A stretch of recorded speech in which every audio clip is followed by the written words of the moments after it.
as I am here with the lovely Sonia Choquette. Hi everyone, I'm excited to be with you.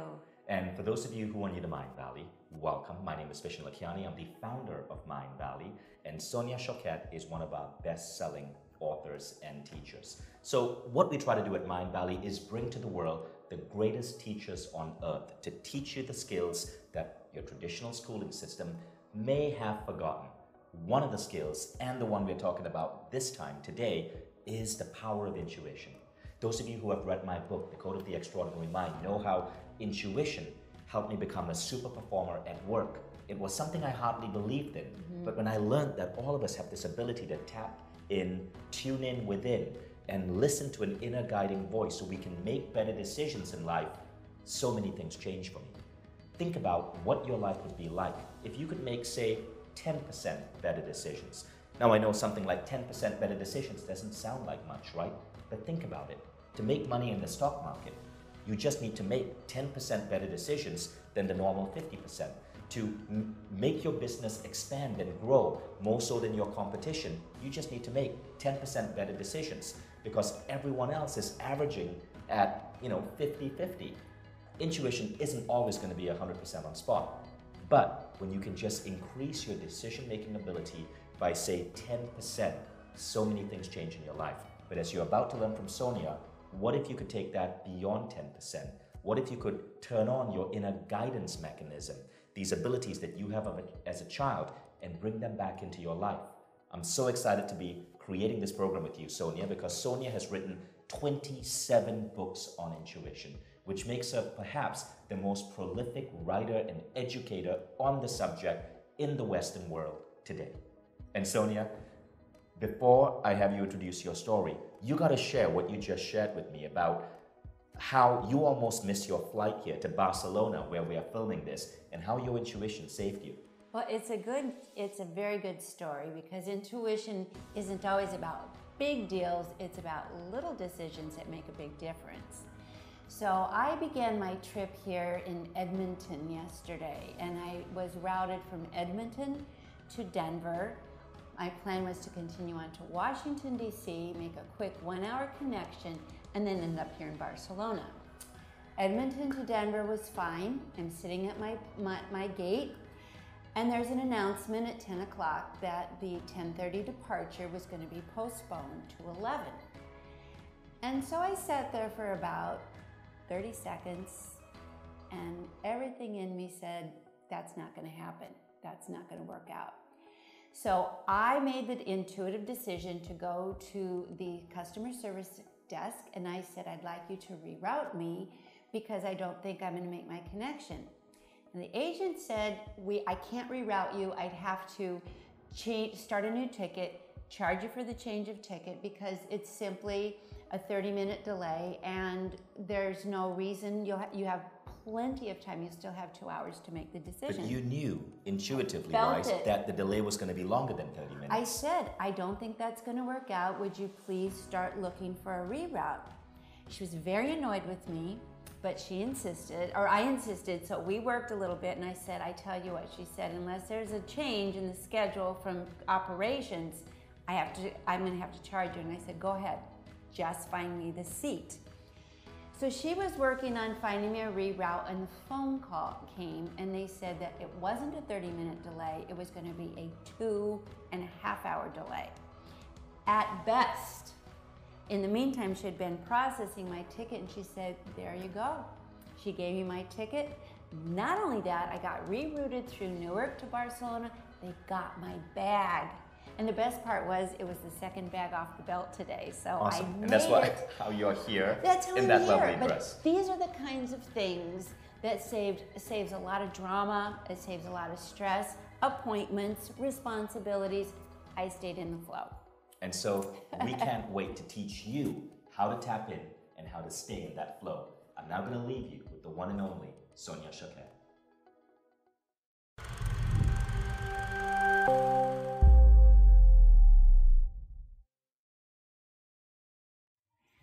I am so excited to be able to introduce the wide world of intuition to you in the next hour and some minutes, but I want to start by acknowledging that your intuition is already working, because intuition is what brought you to this conversation in the first place.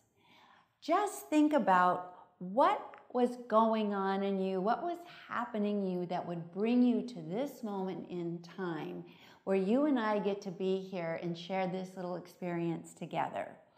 That impulse or that aha or that, this is curious, is the subtle energy of your intuition. Now, I believe that we all come together for these kinds of experiences, these learning opportunities, these life-changing moments, by something that I call divine appointment. In other words, your spirit, your authentic self, and my spirit, my authentic self, energetically intercepted at this point in time, because on a higher level, we had an appointment or a moment where we would connect with the intention of really growing your soul, your spirit, and your intuitive skills. So before we get into the actual techniques of expanding your intuition, I just want to talk about what it really means, what's really going to happen here in terms of activating your intuition. Now, in truth, there are two types of human being on the planet: the five-sensory human being and the six-sensory human being. And they're not at all the same breed of cat. Now, a five-sensory human being is someone who operates out of the paradigm, and that word means it means point of view, out of the perspective that I am my ego. I am my personality, I am my physical body, I am my ego, and I'm going to look at the world primarily out of my logic brain, my ego brain. And the ego brain, by its nature, the ego entity that you are, by its very nature, is fearful, because it's a manufactured self. It's an entity that has evolved because of influences from your culture, your parental influences, educators, friends, peers, TV, who knows what, but it's a self that you develop to kind of function and please the people around you. And because we can never be sure that we're pleasing people enough, it's fearful.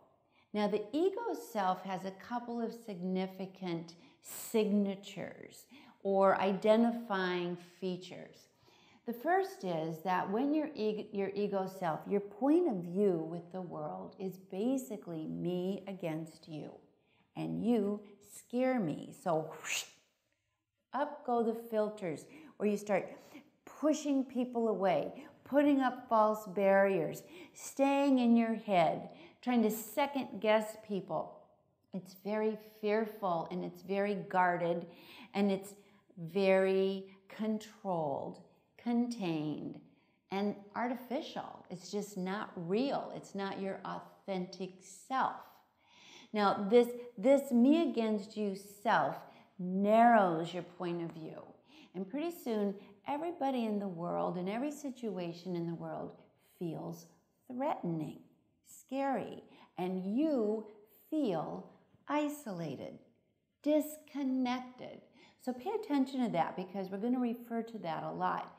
People have asked me when working with intuition and your authentic self, how do you know you're in your ego? How do you know you're not in your authentic self? This is a big way to know.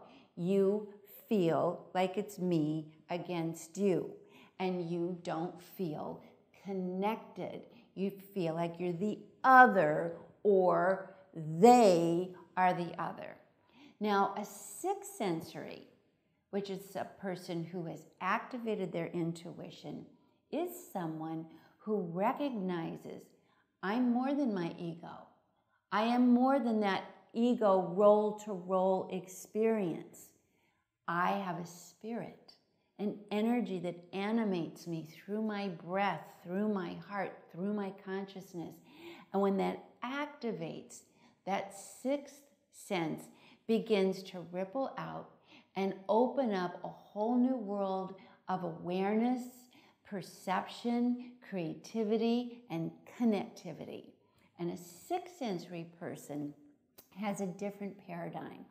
The sixth sensory person feels connected to others, connected both horizontally, I'm connected to the world around me, and vertically, I'm connected to subtle energy, non-visible energy that can guide me and direct me in life.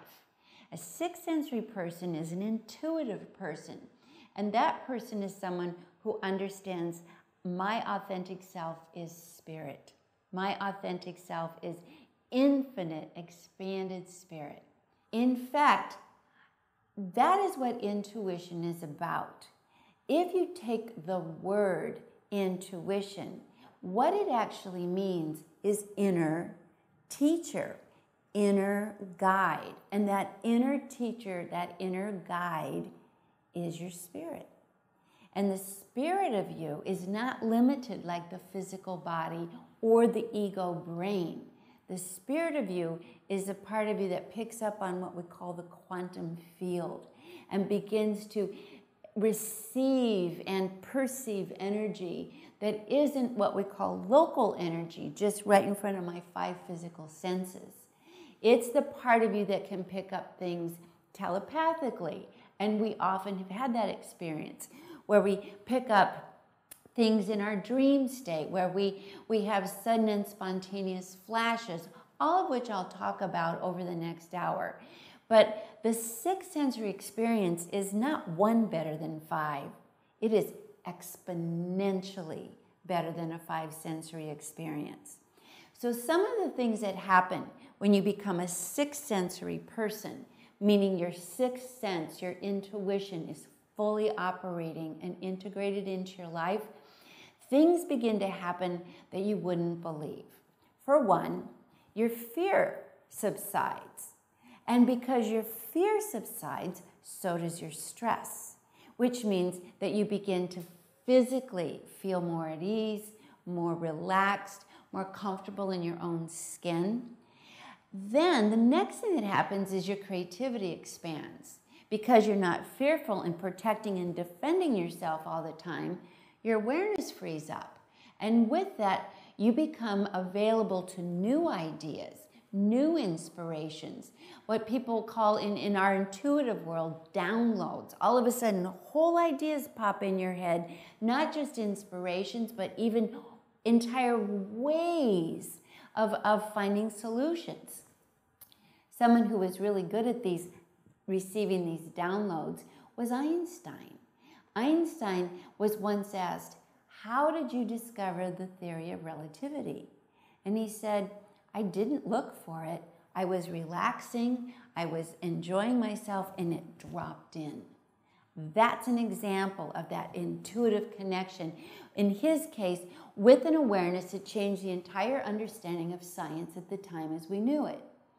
Another thing that happens is because you're not afraid and your creative energies are expanding, is you become more productive. You start actually shifting your point of view away from problem, and you start tapping into solutions and ways of moving forward where otherwise it seemed like things were impossible, obstacles were insurmountable. When you begin to work with your intuition, your heart lightens up. Your vibration elevates, so you become a more magnetic person. Now, for those of you who have wanted to work with the power of your intention and the power of attraction and haven't had success, it's probably because this intuitive part of you wasn't engaged and your magnetism therefore was low. Because when you're strictly in your left brain, your vibration, your energy, because it's connected to fear, is not attractive. If anything, it's repellent. It pushes life away because your ego gets defended, wants to protect itself. So your magnetism raises with your intuition, your vibration elevates, your joy expands. You all of a sudden begin to have that secret of charisma. You begin to attract not just people, but situations and opportunities to you because you're open, you're expanded. Whereas when you're in your five sensory awareness, your ego awareness, it's contracted and it's shut down. So this opening works like a magnet. That's why we call it magnetism. You begin to tune into things in a way that doesn't involve your thinking brain. So you find your body shifting. You end up being at right place, right time, right people. People call this synchronicity. I call it being in the flow.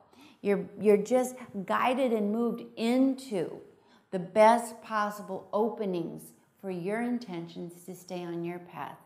I can go on and on about the benefits of intuition, but the most important benefit is that I perceive it to be the healing and the recovery of a lost sense and the correction of what I would otherwise consider a severe handicap.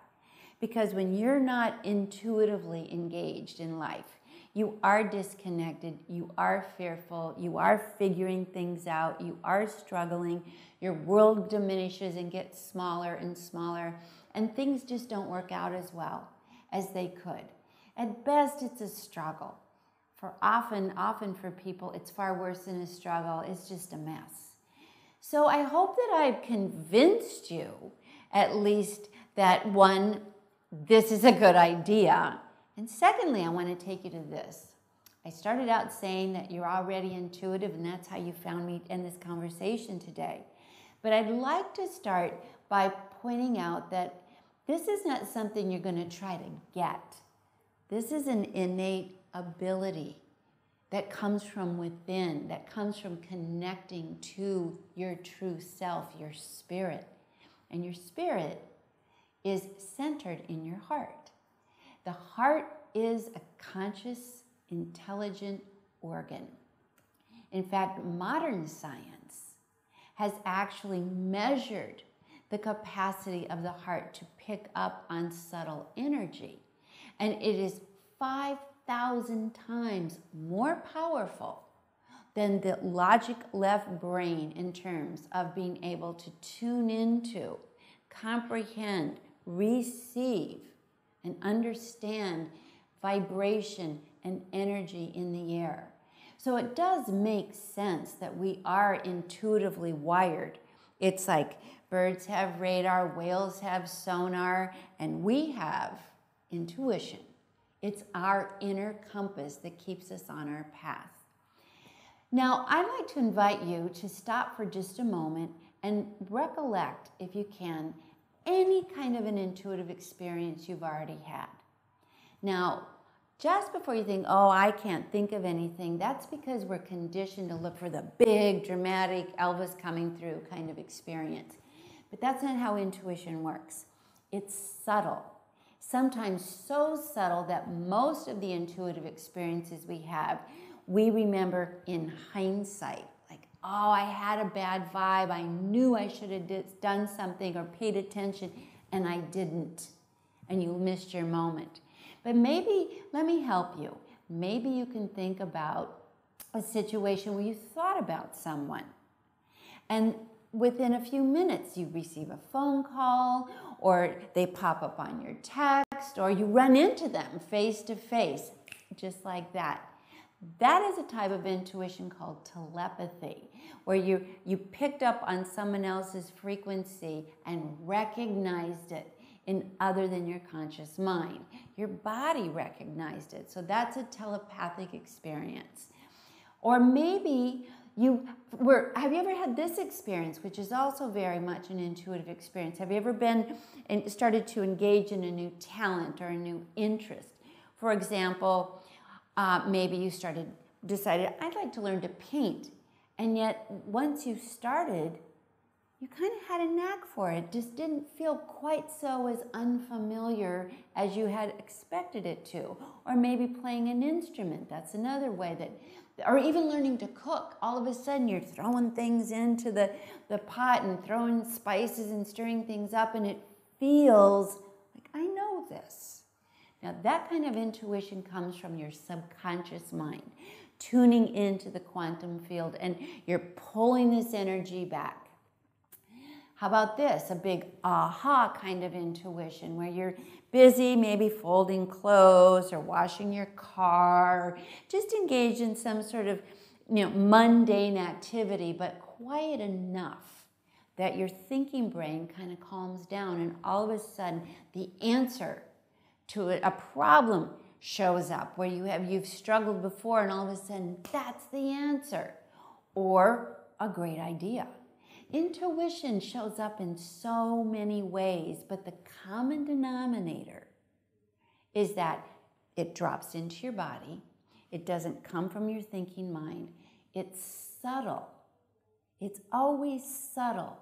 And our key to working with and developing our intuition is to actually sharpen our awareness so that we can tune in to these more subtle vibrations that are swimming around us, giving us information all the time. I equate an intuitive person with the difference between someone who's reading instructions on a box to bake a cake versus someone who comes in and can just intuitively, instinctively know which ingredients go together to make an incredible and delicious dessert. Now, we all start with the instructions on the box, and we eventually, with practice, experience, and a sense of things, physical, energetic sense of things, we get better and better and more sophisticated in our abilities. So that's what I'd like to start with today. Can you think of some intuitive experiences? I'm sure you can think of at least one. Even if you didn't pay attention to it, I'm sure you can think of just one. And the reason why I'm sure is because every human being is intuitive. Every human being whose heart is beating has intuition compass there. And we just need to reawaken it and turn it on and start paying attention. Now, in order to start activating this muscle, and I know that you want to, or we wouldn't have gotten this far, the first thing you want to do is you want to be recentered out of your head and get back into your body. So I'm going to give you a few tools to do that, and some of them might seem a little silly and a little funny, but go with it. I mean, give it a go, because in order to activate your intuition, you have to do something different. So the first thing is something really simple. Just put your hand on your heart and do this. Breathe in, and then just say, mwah. And feel the energy in your heart coming up through your throat and out. So, mwah. And then move around a little bit.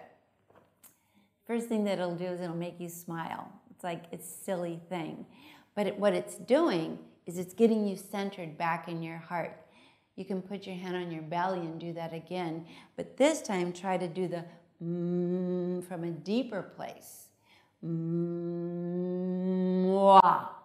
Just opening up. And you can feel your energy kind of wake up and expand.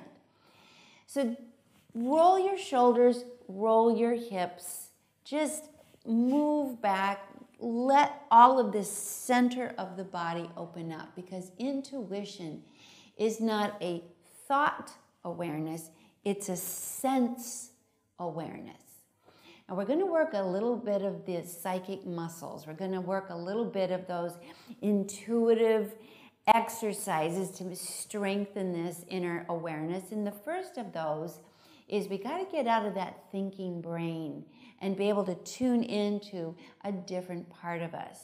So one of the ways to do that is to start naming one after the other the things you love. Now, before you start, just pay attention to how you feel. Pay attention to your body. Pay attention to your awareness of the energy around you and the awareness inside, and especially around your heart space, your chest, your solar plexus, which means your belly, front and back. And you'll feel this kind of defended, self-protective energy. It's normal. It's just we're always trying to, kind of keep ourselves safe. And just take a breath. And now just start naming out loud the things you love.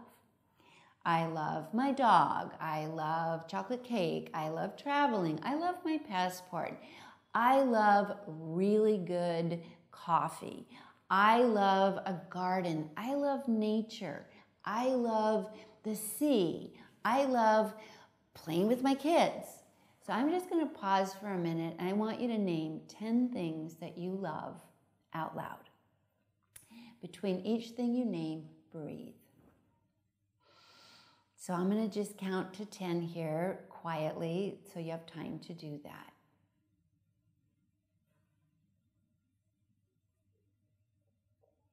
Be sure you breathe. And then let out the sound.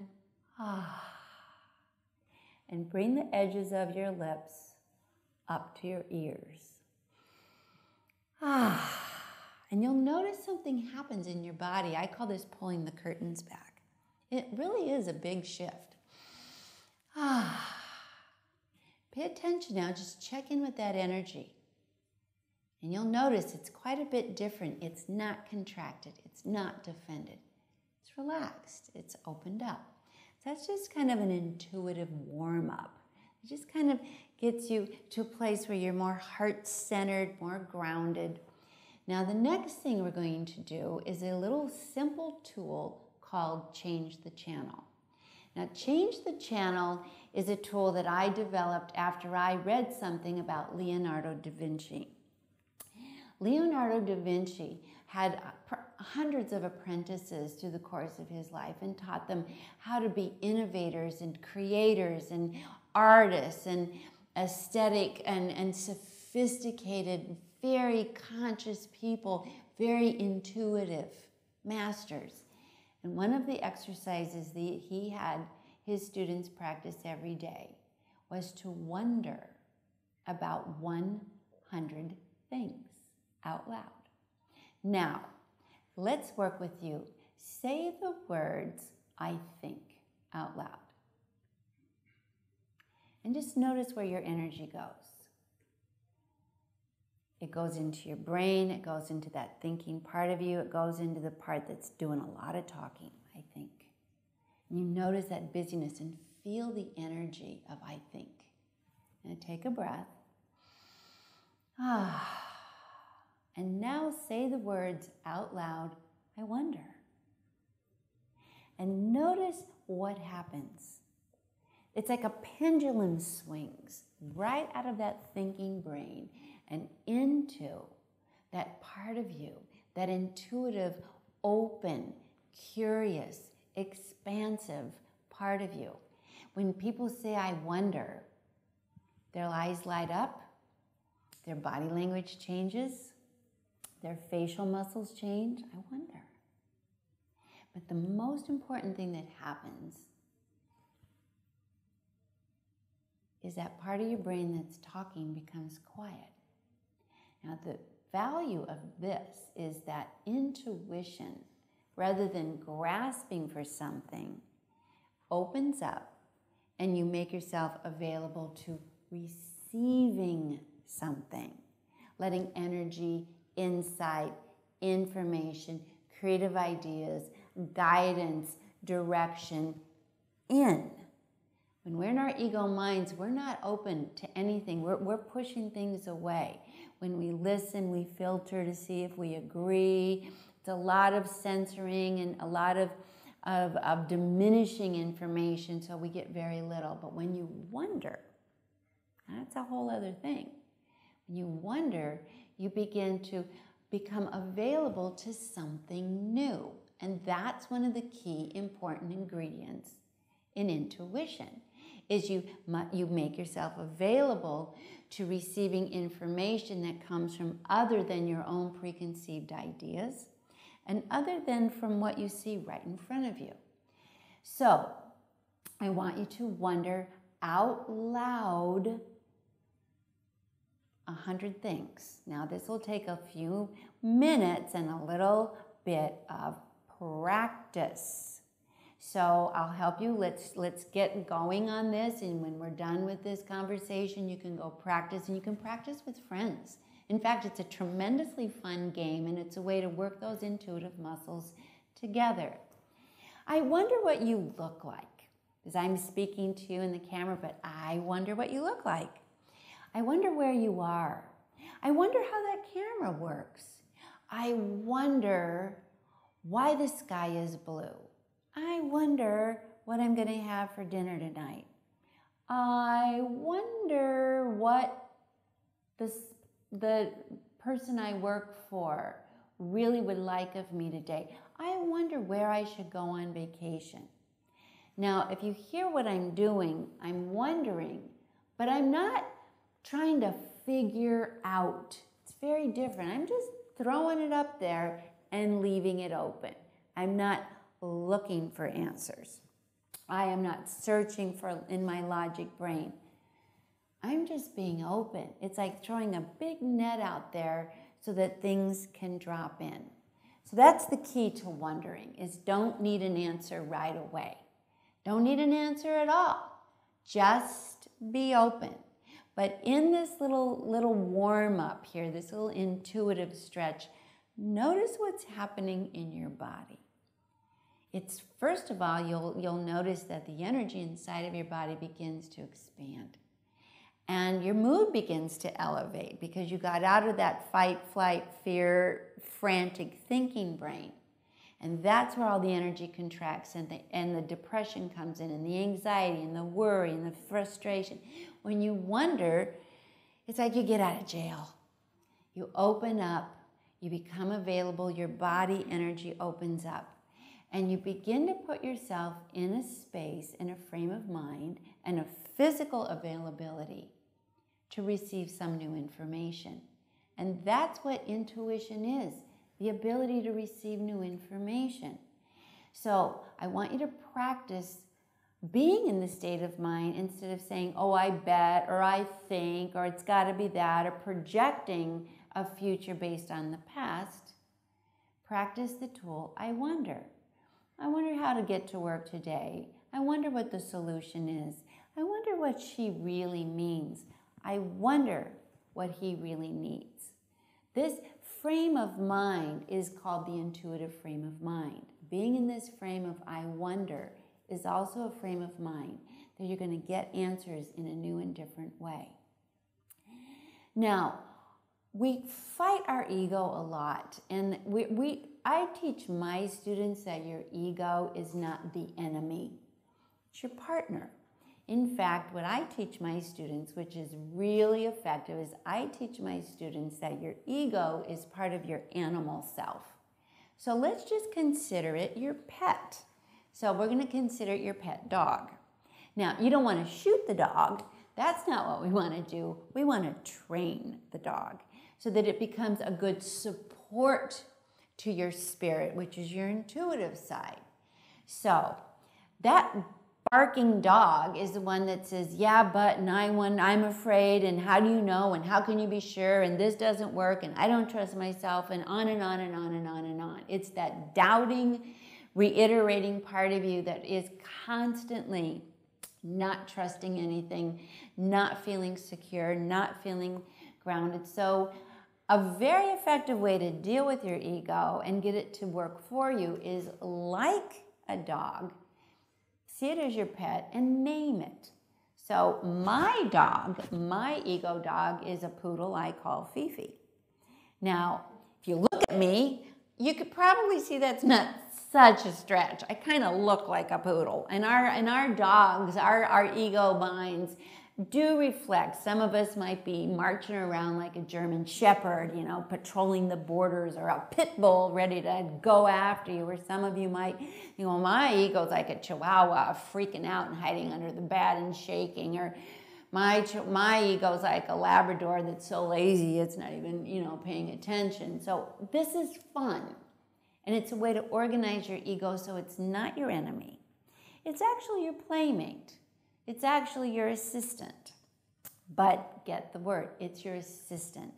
Ego is to support your intuitive, creative spirit, not attack it. Then you go to the other side and you tune into that authentic self, that self that is expansive and timeless and creative and brilliant, the human spirit in you that others have expressed to create huge and glorious manifestations and genius creativity. We all possess this magnificent human spirit. Name your spirit. Now, I have named my spirit Bright Light. So when I need to ask my intuition something, I will ask Bright Light instead of my poodle, whom I've named Fifi. So Fifi has her place. Fifi and I go shopping, but Fifi doesn't come up with the solutions of my life. This is playful, and the reason it works is because your ego doesn't like to play. Your ego gets all defended and worked up if you make it serious, but intuition comes in through the door of wonder, imagination, spontaneity, and play. So this tool just helps you recognize the two channels. Barking dog, trying to, protect you, going crazy, being all worked up, bark, bark, bark, the lions and tigers and bears, all the fear. Or you go to your spirit. Mine is Bright Light. Yours can be the Wizard of Oz. You can name it anything. But it's a signal to go from that fear-based ego energy to your authentic self. It's a simple tool. But Carl Jung was one of the pioneers of psychology. He used this tool. He talked to his intuitive self, whom he called Philomen. And he would go sit and he would have conversations with this divine spirit within. And the whole school of Jungian thought and Jungian psychology, which really evolved human understanding, came through that channel. So pioneers have done this. Real forward, game-changing thinkers have used this tool. It's simple, and that's the genius of it. It works. So you name your poodle, you name your barking dog, and you name your spirit. And then you can have a conversation. So now you do that.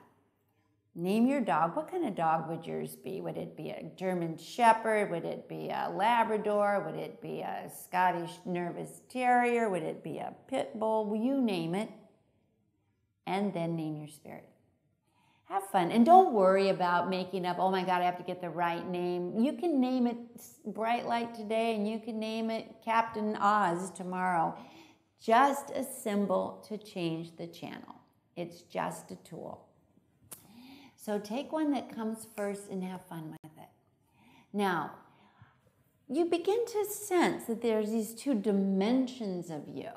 This limited ego dimension and this expanded intuitive dimension. The intuitive part of you can tap into wonderful solutions that are way beyond anything your ego would know. Conrad Hilton, who started the famous Hilton hotel chain, would sit and talk to his spirit. And that's where he got the idea to begin hotels and how to run them and create this worldwide chain. So this exercise in imagination is really the segue between that 5-sensory limited fearful self and this 6-sensory expanded intuitive self. It's fun, but it's profound fun. So that's a second little workout for you.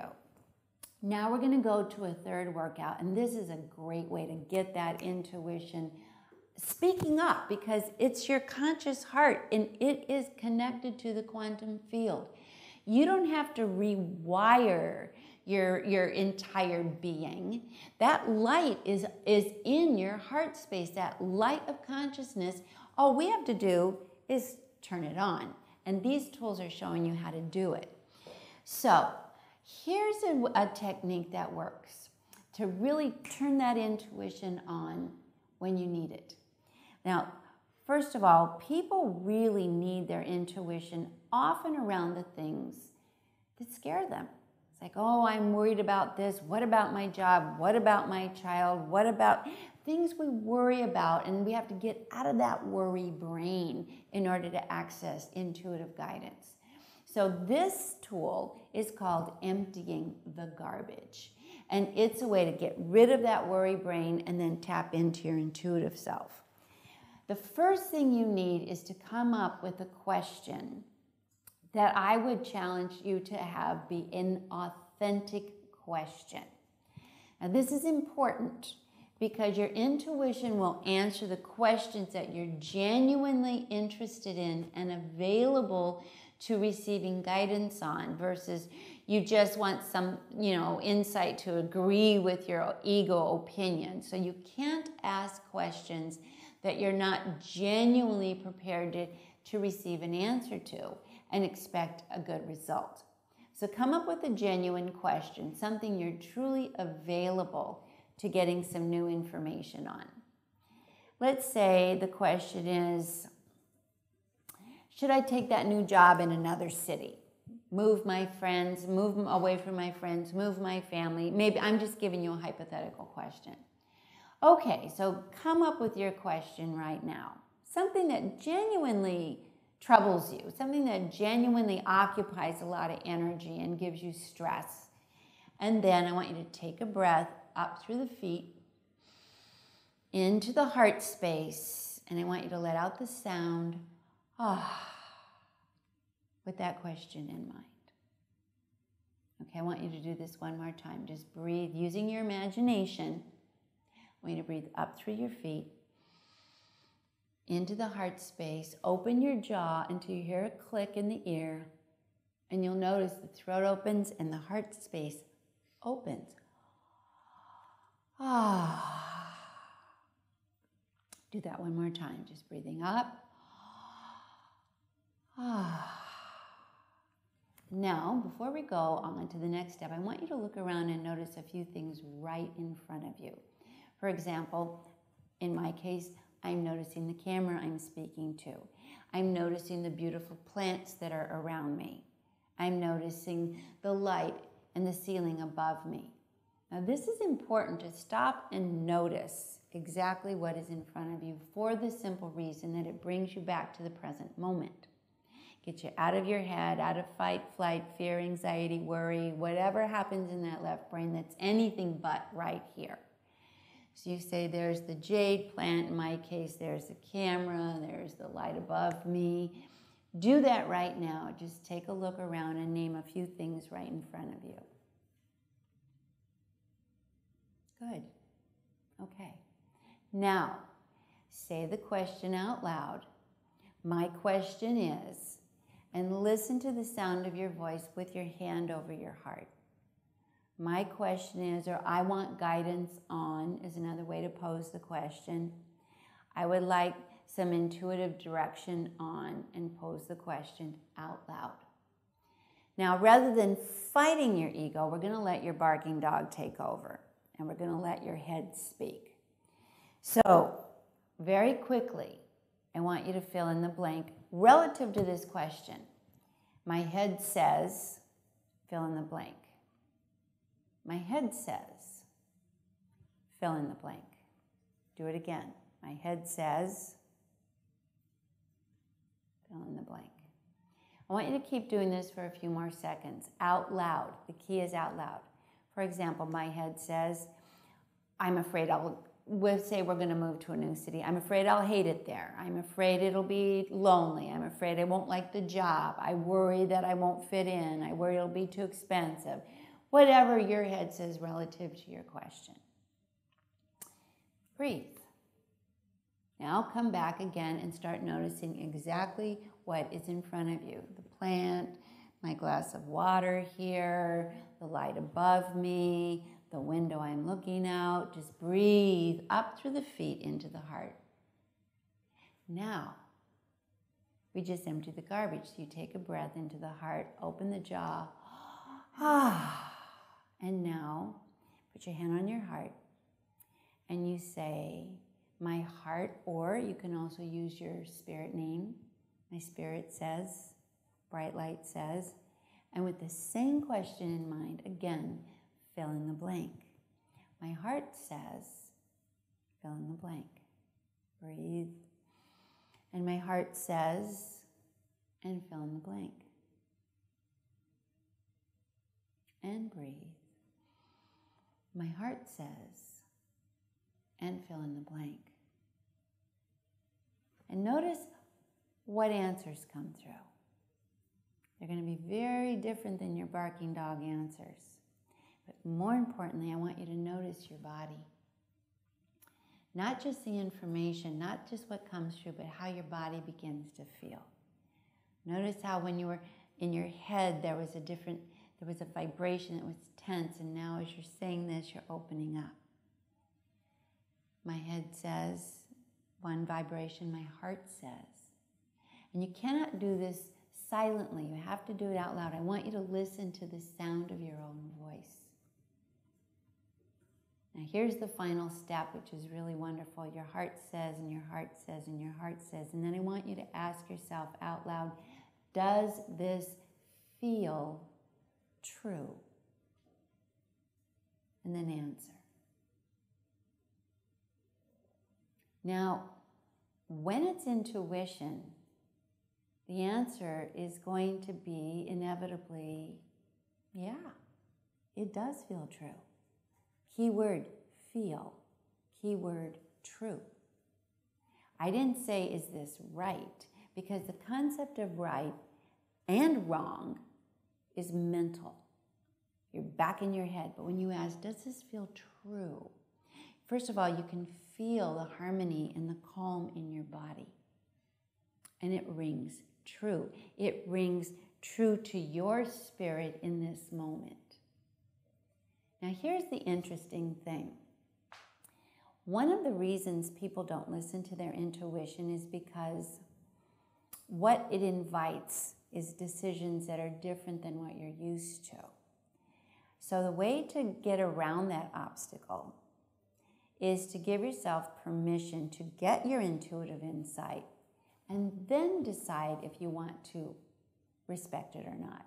Just because you pull your intuitive guidance up doesn't mean you're obligated to follow it.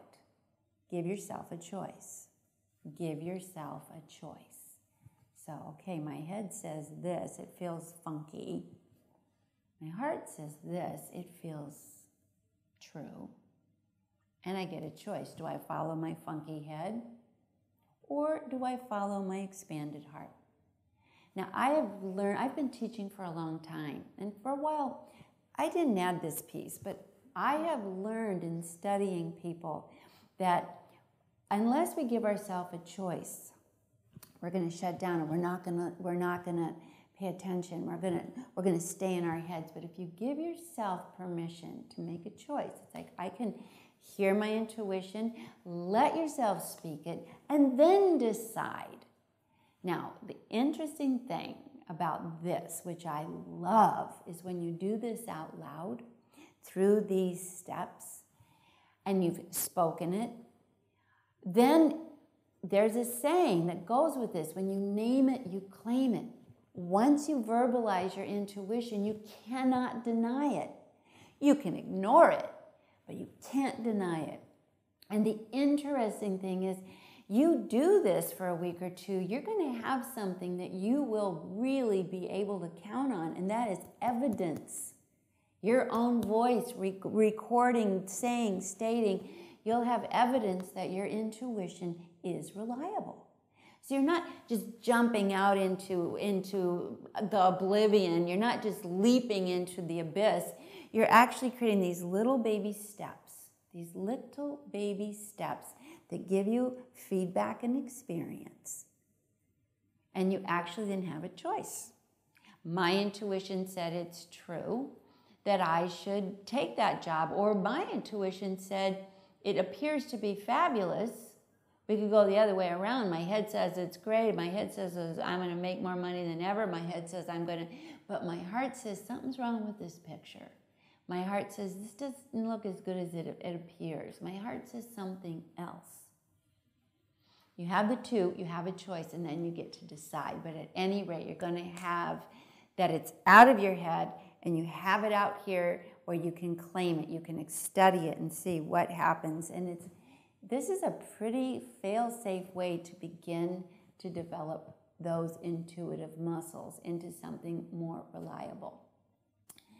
The other thing that interferes with intuition is your talking head. So we have to learn these little skills to create space and quiet in the head. Calm that brain down. One that I've already given you is the I Wonder tool. It calms that talking brain down. Now, another tool I have and want to give you is called I Am at Peace. And this tool is so easy.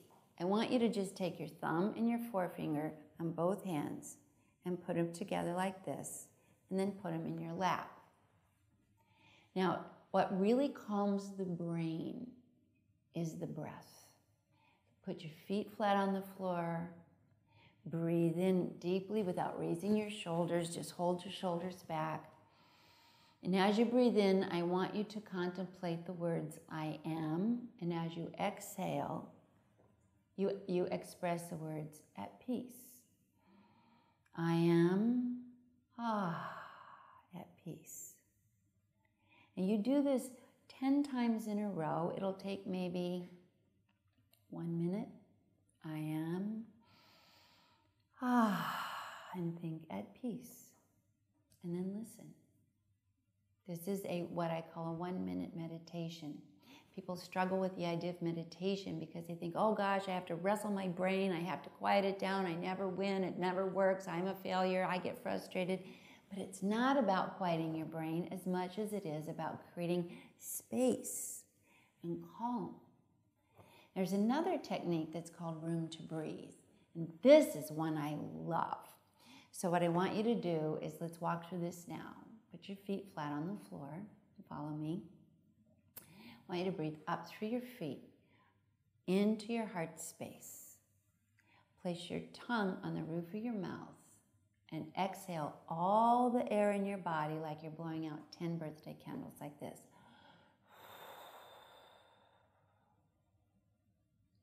Pulling in your belly, like squeezing it out, and then breathe in again up through your feet. And you'll feel the expansion around your heart, your chest, your ribs, your lungs, and do it again. Tongue on the roof of the mouth.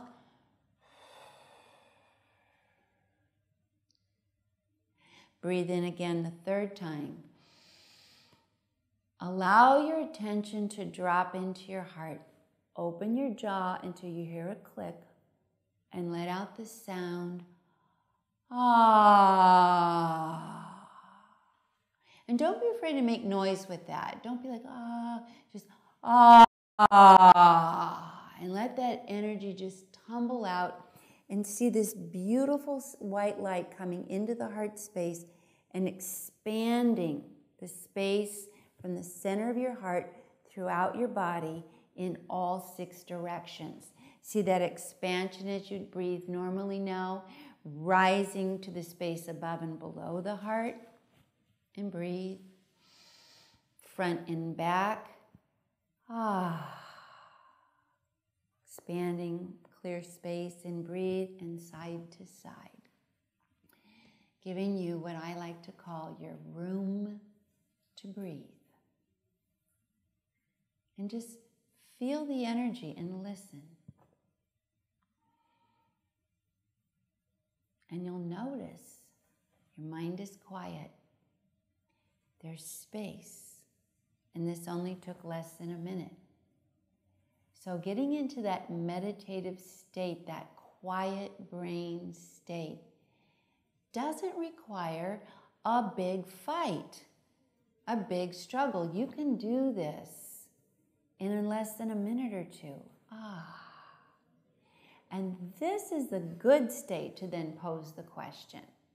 So once you're in the room to breathe, you pose the question. Don't say, should I this or should I that? Because that's thinking brain.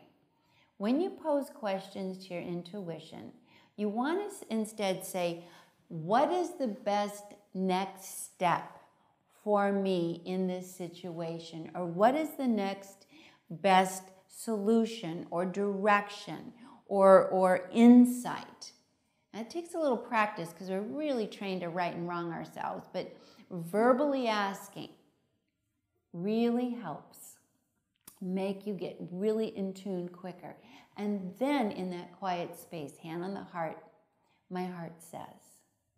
So these are simple techniques, and they work. Now, I want to talk a little bit about meditation as a practice. You know, a lot of people have a lot of different feelings about meditation, but if we can see meditation as a place where we create space and quiet internally in our bodies, we're going to be a lot more available to these subtle energies that are our intuition, the gut feeling, the flutter in the chest, the hairs on the back of the neck, the flash across the forehead, the inner voice. All of these are subtle, so the more quiet and grounded we are, the more space we have, the more availability to pick up on these subtle frequencies. So that's why we want to learn to meditate. We want to practice. But these short techniques, I am calm, I am at peace, room to breathe, this practice, I wonder, these simple practices get you in the habit of what it feels like to have a calm mind and an aware, available attention. One of my favorite definitions of intuition is pay attention. And these are techniques that help you do that. Pay attention to how you feel. Pay attention to your body. Pay attention to what you're receiving. These are the kinds of techniques that get you familiar with what the intuitive frame of mind feels like. Asking frequently, my head says, my heart says, gets you in the habit of checking in with your intuition. I wonder gets you in the habit of listening for new ideas instead of just regurgitating the same old fearful frame of mind. And the next thing I want to do is just as a final little technique, I want you to do a fun tool that I call Go Fishing. Go fishing is when you need a solution. You're trying to come up with the intuitive guidance, and you just mentally throw your fishing pole out and say, this is my problem. And mentally, using your imagination, throw the fishing pole out into the quantum field. And then imagine that you're reeling in the answer and come back with, and the answer is, and again, say it out loud quickly. Now, these are fun techniques that are just gorgeous in terms of bringing about a connection to your already intuitively hardwired conscious heart. It's not like we have to rewire you. We are rewiring your attention so that you begin to pay attention and call in and expand your resources of guidance so that you include your intuitive guidance where the spirit of you is connected to the quantum field. Now, beyond getting better, making better decisions and being right place, right time, you're going to find your general disposition is happier and more peaceful because you're living in a more holistic sense. You're living with your conscious awareness expanded as the divine spirit, the superpower that you are designed to be. It's like you're firing on all 6 cylinders, and pretty soon your ego kind of learns to trust your intuition. So these tools are really practical, and the key is say them out loud, use them regularly, have fun with them. Now, just one more tool for the road is that we need to become flexible and spontaneous if we're going to use our intuition in a way that makes a difference. Think about it yourself. How many times have you been a member of the Woulda, Coulda, Shoulda Club where you had a vibe, you had a hit, you had an instinct, your intuition was giving you guidance, but you ignored it, or you froze, or you didn't act on it, and you lost your moment? So we have to get our bodies used to responding to intuition. If your intuition is the spirit of you, have you ever heard the expression, the spirit moved me? So we have to ask, how movable are you?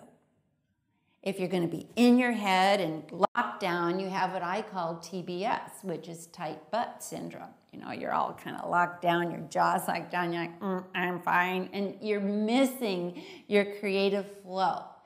So one of the ways to get back into spontaneity is to dance. And you can, if you say I don't dance, that means I locked my spirit out. We all were born dancing. We all came in moving and singing and laughing and playing. So dancing and singing. You can do it in your bathroom with a hairbrush instead of listening to the morning news, but you want to get your body used to responding to energy, because intuition is a physical thing. So you go with that, you practice that, you get that moving. Then when the intuition comes, rather than getting stuck in your head, you'll find yourself moving with it before your head gets in the way and blocks it. So that is an extremely fun little technique to begin to bring that flow back in, because you have to be trusting. You have to trust that spontaneous flow. Trusting your intuition can be learned by trusting yourself to dance. Seems so practical, and it works. So I hope these tools together just really reassure you that this is normal, it's natural, it's powerful, it's available, you need it, it will help you. It's not difficult, but it is a different way of life. It's a holistic way of life, where you're more than just your left brain, you are using your whole brain, your whole heart, and your whole spirit. Every genius thinker throughout history cited intuition as the component that took them from ordinary to magnificent. You can be the next one, but you have to do something different. And these little tools will get you going. And I know you're going to love the results. Thanks for joining me in this session. Please keep using these tools. And if you want to go further, please join me and other exciting Mindvalley teachers in Mindvalley Insiders.